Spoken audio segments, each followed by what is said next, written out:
তো good morning বন্ধুরা, তোমরা সবাই কেমন আছো? আই হোপ তোমরা সবাই খুব ভালো আছো। আমিও খুব ভালো আছি। আজকে সকাল থেকেই ব্লগটা স্টার্ট করছি, আর এখন বাজে সকাল 7টা। আর আমি কাজ করতে করতেই ব্লগটা স্টার্ট করছি, কারণ আজকে একটু কাজ আছে আমার। এদিকে দেখো, মা আমি দুজনে মিলে তিরপলটা খুলছি। তার কারণ কি জানো? তিরপলে কি আছে বলো তো? তোমরা নিশ্চয়ই গেস করতে পারছো। তিরপলে আছে ধান। আর কালকে বিকেলে মেশিনে কেটেছি এই ধানটা, মানে 5 কাঠা জমিনের ধানটা মেশিনে কেটে নিয়েছি। সন্ধ্যের দিকে গাড়ি এসেছিলো, তো তোমার দাদাভাইকে বললাম, তো দুজনেই ছিলাম, যে করে চট করে কাটে নিয়ে এসেছি। আর রাত্রে ধানটা বওয়া হচ্ছে বাড়িয়ে, মানে আমাদের বাড়িকে নিয়ে আসা হচ্ছে, তার জন্য আমি ব্লগ করতে পারিনি। আর ধানটা তিরপলটা খুলে দিয়েছি, কারণ ভিজা আছে একটু। তো তিরপলটা শুকনো হয়ে গেলে তারপরে আমি ধানটা মিলবো। তো আজকে সারাদিন ব্লগটা অনেক কিছু হচ্ছে ব্লগটার মধ্যে। তোমরা পুরো ব্লগটা দেখলে তবে যে বুঝতে পারবে। আর এই প্রথম, মানে বলবো কি, তার আগে সে 2 পায়ে মতন ধানটা কাটা হয়েছে। আর এই হাত লাগছে, মেশিনে কেটে নিলাম। এখনও অনেকগুলো জমিন আছে, 2-3টে, সেগুলো সব কাটা হবে ধীরে ধীরে। কতটা দেখাতে পারবো জানি না। তো এদিকে আমার ছেলেকে বলছিলাম সেই মাঠকে যেতে, কারণ যে মাঠে জমিন আছে, কারণ গাড়ি এসছে কিনা। তোমাদের দাদাভাই বাড়িতে নেই, তোমাদেরকে তো ব্লগে বলেছিলাম যে আমাকেই ধান কাটাতে যেতে হবে মেশিন এলে। তাই বড় ছেলেকে পাঠাচ্ছি যে মেশিন এসছে কিনা দেখতে। আর আমি এদিকে কম ধান বলে আমাদের বাইরে মিলে দিচ্ছি, কারণ বাইরটায় রোদ লাগে ভালোই। আর বেশি ধান হলে আমাদের ওখানে একটা মাঠ আছে, ওখানে মিলতে হবে, কারণ ভিতরকে অবধি গাড়ি আসবে না, কারণ দূরের মাঠ তো, ওখান থেকে গাড়ি আসবে না। তাই এখানে আমি ধান মিলে দিচ্ছি। আর এদিকে আমার বড় ছেলেকে তো পাঠিয়ে দিয়েছি। আর প্রচণ্ড রোদ সকাল থেকেই, তাই গরমে প্রচণ্ড কষ্টও পাচ্ছি, কিন্তু কাজগুলো করতেই হবে, কারণ এত কষ্টের চাষ করেছি। চাষের ধানগুলো তো শুকনো করতেই হবে, না হলে থাকবে না এগুলো না শুকনো করলে। কারণ যাদের বাড়িতে চাষ আসে তোমরা নিশ্চয়ই জানো।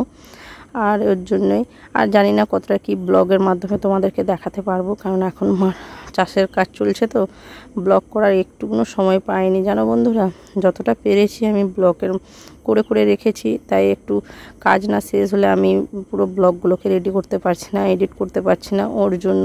তো জানি না কবে এডিট করব, কবে সব ব্লগ রেডি করব, তোমাদেরকে আমি দেব। আর তোমাদেরকে তো দেবই, কারণ তোমরা হচ্ছে আমার ফ্যামিলি, তাই তোমাদেরকে তো বলবোই কি করছি না করছি। শুধু একটু সময় লাগছে, টাইম লাগছে, কারণ এই বাড়িতে কাজের জন্য একটু ব্যস্ত, কারণ বাড়িতে কেউ নেই। দেখো, তারাও আমার দেওরটা ওর যাটা সবাই রয়েছে, কিন্তু তাদেরও জমিন কাটা হচ্ছে, তাই তারাও ব্যস্ত। একসঙ্গে গাড়ি ঢুকছে, সবাই যে যেরকম পারছে কেটে নিচ্ছে, কারণ বৃষ্টি যদি আসে, বৃষ্টি এলেই তোমার হচ্ছে আর হবে না, কাটতে পারবো না, অসুবিধা হবে, তার জন্য কেটে নিচ্ছি আর কি। আর এদিকে আমার বড় ছেলে চলে এসছে, তোমার সে মাঠে গাড়ি নামেনি বলছে, ও এসে করে যেন কোমরে হাত দিয়ে দাঁড়িয়ে আছে, কারণ আমি ওকে দেখতে পাঠিলাম। এদিকে মাও গেছিলো সে মাঠে, গাড়ি এসছে কিনা, আমি তাই জিজ্ঞাসা করছি যে গাড়ি এসছে কিনা, কিন্তু দুজনের মধ্যে দুজনেই বলছে যে গাড়ি এসছে নি এখনও, গাড়ি এলে কাটতে যেতে হবে। আর এদিকে দেখো, আমার ছেলেও আমার সাথে ধানে পা মারবে বলে বসছিলো, কিন্তু মারেনি, যে করে সব বসে পড়েছে। যা রোদ গরম, সব একটুতেই হাঁপিয়ে যাচ্ছে, এই হচ্ছে ব্যাপার। আর আমার যা সেদিকে শাক বাচ্ছিল, মাদুর বিছিয়ে মনে হয়, কারণ আমি তখন দেখিনি কো, ওই জন্য মাদুরটা তুলে নিয়ে যাচ্ছে। আর এই দেখো, আমার ধান মেলা হয়ে গেছে। এবারে আমি যাব এক জায়গা, কারণ দরকার আছে। যেতে যেতে তোমাদেরকে বলবো। ধানটা মিলে দিয়ে যাচ্ছি, এসে করে পা মারবো, আর মাকে বলে দিয়ে যাবো পাটা যেন মারে একটু, কারণ রোদ লাগছে তো, ঘন ঘন পা মারলে একদিনে কিংবা 1.5 দিনে শুকনো হয়ে যাবে। আর এদিকে দেখো, আমি রেডি হয়ে গেছি, কারণ আমি যাব একটু ডেবরা আমাদের এখানে। কারণটা তোমাদেরকে বলেই দেই, আমার মা আসছে, আমার মায়ের শরীরটা ভালো না, তাই ডাক্তার দেখাবে। তো মা আমাকে তার আগের দিন ফোন করে বললো এরকম ডাক্তার দেখাতে আসবে, তুই কি আসতে পারবে? আমি বললাম ঠিক আছে, আসো, যতই হোক শরীর খারাপ হচ্ছে, তো কাজ থাকলেও যেতে হবে। এর এদিকে তো দেখো সব গাড়ি রেডি, মোটামুটি ধান কাটছে অলরেডি। আমাদের আগের দিকের মাঠটায় চারদিকেই ধান কাটছে, এবার অনেক গাড়ি এসছে, কিন্তু একে একে কেটে কেটে যাবে। তো আমি আমাদের এখান থেকে চলে এসেছিলাম, আমাদের এখানে গলাঘর, ওখান থেকে আবার টোটো ধরে ডেবরা আসছি। ডেবরায় এসে করে দাঁড়িয়ে আছি, কারণ ওরা আসছেনি এখনও, ওদেরকে ফোন করেছিলাম, বললো 10 মিনিট পর চলে আসবে। তো ওরা আসুক, ওরা আস্তে আস্তে আমি দাঁড়িয়ে থাকি, এলে তখন দেখা হবে। তো ওরা চলে এসছে, দেখো মোটামুটি, মানে সে পোলের সে পাশে রয়েছে। আর এটা আমাদের ডেবরা বাজার বলতে পারো। তো চলো, ওরা চলে এসছে, ওরা সেপাশ থেকে মানে বাসে করে এসছে, তো সেপাশে নেমেছে, দিয়ে হেঁটে হেঁটে এসতেছে। ওই দেখো দূরে আমার মায়ের শরীরটা ভালো না, তার জন্য ডাক্তার দেখাতে এসছে। আর আমি ওই জন্য বাড়িতে সব কাজ ফেলে দিয়ে আগে এসেছি, যে না আগে আমার মায়ের ডক্টর দেখাতেই হবে, কারণ আমার ভাইয়ের বউ হয়নি এখনও অবধি, তাই আমি সামনে আছি। আর বাবাও এসছে, বাবা হাসছে। তো এখন যাবো আমরা টোটো ধরবো, টোটোয় করে তারপরে আমাদের ডেবরা হাসপাতালে যাব, ওখানে ডক্টর খুব ভালো বসে, তো ওখানেই দেখাবো। তো মা অনেকটা এসছে, জল খায়নি, আর সকাল থেকে না খেয়েই আসে, ডাক্তার দেখাবে, তোর জন্য জল খেয়ে নিচ্ছে। একবারে চলো হসপিটালে যেয়ে দেখা হবে। আর একটা কী জিনিস বলো তো, ভাইয়ের এখনও বউ হয়নি, আর দিদিবারা অনেক দূরে দূরে বাড়ি, তাই কিছু হলে আমাকেই ফোন করে, তাই আমি যাই ডক্টর দেখাতে, কারণ মেয়ে হিসাবে তো আমার কর্তব্য, তাই না? তো ওর জন্য আর মা আমার সঙ্গে কথা বলছে। তো আমরা দেখো আমাদের ডেবরা হাসপাতাল চলে এসেছি। তো আমি হাসপাতালের ভিতরে কতটা তোমাদেরকে দেখাতে পারবো আমি জানি না, কারণ হাসপাতালের ডাক্তার দেখাতে গেলে একটু হুজ্জুতি থাকে, কিন্তু ডক্টর সব ভালো ভালো বসে। তো আমি প্রথমে নাম লিখিয়ে নিয়েছি, পুরনো প্রেসক্রিপশনগুলো মা নিয়ে এসেনি, তাই নতুন করে আবার নাম লিখিয়ে কাগজ নিতে হলো। তো আমি এখন লাইন দাঁড়িয়েছি প্রেশার দেখানো, কারণ মাকে প্রেশার দেখাতে হবে। তো মাকে প্রেশারের ওখানে লাইন দাঁড় করে দিয়ে আমি যাচ্ছি ডক্টরের কাছে লাইন দেব, কারণ ওখানেও প্রচণ্ড লাইন ভিড়, তাই ওখানে আমি লাইন দিতে যাচ্ছি মাকে দাঁড় করে দিয়ে এসে করে। তো দুদিকে এরকম দাঁড়ানোর চোটে ডক্টর দেখানো কমপ্লিট। কিন্তু একটা কাণ্ড কি হয়ে গেছে বলো তো, আমার মা কি করেছে, ভুল করে বলে দিয়ে এসেছি যে একতলায় ডাক্তার বসেছে, কিন্তু আমার মা একবারে 3 তলাকে চলে গেছে, এমনিতে পারেনি, অতটা হেঁটে হেঁটে যেয়ে আমার মা একবারে হাঁপিয়ে পড়েছে। তো ওখানে দেখো ওষুধ লিওয়ার কাছেও লাইন, তো ওখানেও আমি লাইন দাঁড়িয়ে ওষুধ নিয়েছি। তো এবারে চলে যাব বাড়ি। তো মা বলেছিল বাড়ি যাবে, কিন্তু মাকে বলেছি বাড়ি যেতে হবে না, চলো একবারে আমাদের বাড়ি, ভাত টাত খেয়ে দিয়ে বিকেলে যাবে, নাহলে কালকে সকালে যাবে। তাই বাবা দেখো দোকানে দাঁড়িয়ে আছে, বাবা কিন্তু ভিতরে যায়নি, আমার বাবা একটু ভয় করে, হাসপাতালের ভিতরকে যেতে চায় না। তো একবারে চলে যাব আমরা বাড়ি। তার আগে মা বলছে আমি হাত ধুয়ে নিই, মুখটা ধুয়ে নিই। ওষুধ অনেকগুলোই দিয়েছে, কারণ প্রেশারের ওষুধ, সুগারের ওষুধ, আরও কী রকম ওষুধ দিয়েছে বাবা জানি না। তো আমি সকালবেলা 2টা মুড়ি খেয়ে দিয়ে এসেছি, মা কিছু খায়নি, তাই মাকে বলছিলাম খেয়ে নিতে। মা বলছে না একবারে বাড়ি যেয়ে খাবো। তো চলো বাড়ি যাই, কারণ ছেলেরাও রয়েছে। আবার আমি এখান থেকে বাড়ি যাব, বাড়ি থেকে যেয়ে করে আমি মাঠ যাব, কারণ আবার গাড়ি এসছে কিনা।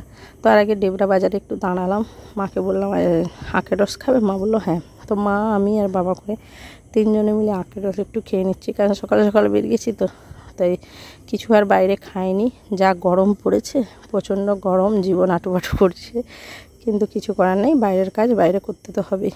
তো আমি আর বাবা মা 3 জনে মিলে আখের রস খাবো। এবারে মা খেয়ে নিয়েছে, মাকে প্রথমে দিয়ে দিয়েছে, এবারে বাবা খাবে, তারপরে মাকে দেবে। এখানে 2টো বোনও এসেছিলো, তাদের সঙ্গে দেখা হয়েছে, তারা আমাকে জিজ্ঞাসা করেছিল যে তুমি কি ব্লগ করো। তো তোমরা যদি আমার ভিডিওটা দেখে থাকো তাহলে বুঝতে পারবে যে তোমাদের কথাই বলছি। আর যারা যারা নতুন আমাদের এখান থেকে দেখছো, ডেবরা থেকে কি বাইরে থেকে, অবশ্যই আমার ভিডিওগুলোতে সাপোর্ট করো, সাবস্ক্রাইবার করে দিও যারা নতুন থাকবে, আর সাপোর্ট করো একটু, আর ভিডিওগুলো ভালো লাগলে শেয়ারও করো। তো আমরা এখন এদিকে ডেবরা পেরিয়ে এদিকে চলে এসেছি আমাদের এখানকার রাস্তায়। তো এখানেও এসে করে দেখছি কপাল খুবই ভালো, টোটো পেয়ে গেছি, না হলে টোটোর জন্য অনেকক্ষণ দাঁড়াতে হতো। আর এখন বাজে প্রায় কটা জানো তো, 12টা বাজে। আমি সকালবেলা কটার দিয়ে গেছি, 8:30টার দিয়ে গেছি, এখন 12টার সময় বাড়ি এসেছি, কারণ হাসপাতালকে গেলে না একটু সময় লাগে, ওই যে বললাম লাইন দিতে হয়, তাও 2 জন থাকলে ভালো, আর 1 জন গেলে প্রচুর, 3টের সময় বাড়ি আসতাম তাহলে। কিন্তু ডক্টর ভালো বসে। আর এদিকে আমাদের এখানে প্রায় কিছু কিছু মাঠ কাটা শুরু হয়ে গেছে, যেগুলো আগে পেকে গেছে, আর আমাদের এখনও ওই কাটা হয়নি, এই ছোটো জমিন কাটা হয়েছে, এখনও অনেক জমিন বাকি আছে। এবছর কী করে, বৃষ্টি যদি না হয় তাও শান্তি, অনেক মানুষ কেটে ফেলেছে আমাদের এখানে। আমার আস্তে আস্তে আমি দেখি না, প্রায় আমাদের এই মাঠটা ফাঁকাই, দেখো গাড়ি চলছে, ধান কাটা গাড়ি। আর এদিকে যে যেরকম পাচ্ছে ধান লোড করে নিয়ে চলে যাচ্ছে শুকনা করে গলাতে ধান দিতে। আমি বাড়ি চলে এসেছি আমাদের এখানে, যেখানটায় আমরা বসি, আমতলায়। আর আমার ছেলেরা দেখো পেয়ারা গাছে পেয়ারা পাড়ছে, আর এত গরম লাগছে। তো দেখলাম আমার ছেলে এখানে জল বোতল এসে রেখেছে, ফ্রিজের জল। তো মাকে বললাম তুমি খাবে, ছেলে আমার হাই করছে তো আমাদের সবাইকে। তো মাকে বললাম তুমি জল খাবে, তো তুমি একটু জল খাও। তো ছেলে বলছে দাও আমাকে একটু দাও, আমি খাই। তো তো মা খাচ্ছে জল, তারপর আমিও খাবো, কারণ ফ্রিজের জল মানে গরমের রোদে রোদে এসছি, খাওয়া উচিত নয় জানি, কিন্তু এখন কি করব, প্রচণ্ড গরম, একটু মনে হয় ঠান্ডা জল হলে জীবনটা জোড়ায়। তোমরা তো জানোই গরমে একটু ঠান্ডা জলই মানুষ খোঁজে, কিন্তু ওতে শরীর খারাপ করে, গলা ব্যথা করে, কিন্তু কিছু করার নেই, তাও তো খেতে মন যায় বলো। তাই আমরাও খেয়ে নিলাম। বাবা ওইখানেই দাঁড়িয়ে আছে বেটুদের কাছে, আমি আর মা ঘর চলে এসেছি, কিন্তু দেখলাম এসে করে ধানে পা মেরেছে, তাই আমার আর মন সামলালো না, আমি এসে করে কাপড় জামা কিছুই খুলিনি, একবারে স্নান করব, কারণ হাসপাতাল থেকে এসেছি তো একবারে স্নান করব, তাই আমি আগে ধানটায় পা মেরে দিচ্ছি। পা মেরে দিই, আর প্রচণ্ড রোদ, 12টা 12:30টার সময় তো প্রচুর রোদ, আর বাইকটায়ও রোদ লাগছে, তা ওই জন্য আর ধানটা শুকনা হয়ে গেছে প্রায়, আর আজকের দিনটা খাবে আর কালকে হাফটা খেলে শুকনা হয়ে যাবে, হাফ দিন খেলে। তাই আমি ধানটায় আগে ছুটে এসে ধানে পা মারাচ্ছে, মানে পা মারতেছি, আমি কথা বলতে বলতে জড়িয়ে যাচ্ছে আমার কথা, বাবা যায়।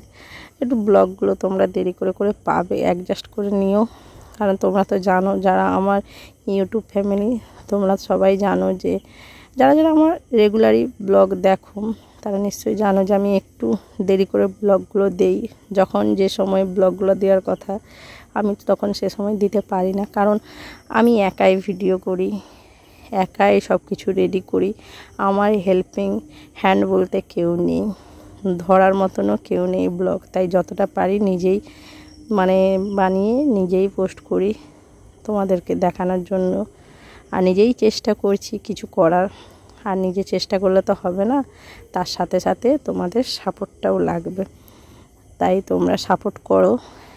তো আস্তে আস্তে আমিও ভালো ভিডিও বানাবো, আমি জানি এতটাও ভালো ভিডিও বানাই না, কিন্তু তোমরা সাপোর্ট করলে নিশ্চয়ই শিখে যাব। এদিকে দেখো বিকেলে হয়ে গেছে, স্নান টান করে খাওয়া দাওয়া করে চুপচাপ শুয়েছিলাম, কারণ মা রান্না করে রেখেছিল, 12:30 বেজে গেছে, মা রান্না করে রেখেছিল, তাই খেয়ে দিয়ে রেস্ট নিয়ে বিকেল এখন কটা বাজে, 3:30, তাই বাইরের দিকে বেরিয়েছি। আমার ছোটো ছেলে কীরকম ধানে পা মারলো দেখেছো, খুব সুন্দর পা মারে কিন্তু, এই যে। আর এদিকে আমাদের এদিকে ধান কাটা চলছে আমাদের ঘরের সামনে, কিন্তু আমাদের একবারে ঘরের সামনেকেই ধান কাটতে আসবে, তাই অনেকটা দূরে চলছে, তাই যাদের যাদের ধান আছে তারা সব ছুটে যাচ্ছে, কারণ কাটবে বলে। আর এদিকে দেখো ওইদিকে দূরে কাটতে কাটতে আমাদের একদম পাশের জমিটাকে চলে এসছে ধান কাটতে, তাই আমরা সবাই মিলে এখানে দাঁড়িয়ে দাঁড়িয়ে দেখছি। তো আর ব্লগটা বেশি বড় করব না, ভালো লাগলে অবশ্যই কিন্তু like comment share, tata bye bye, দেখা হচ্ছে নেক্সট ব্লগে, ততক্ষণের জন্য টাটা বাই বাই।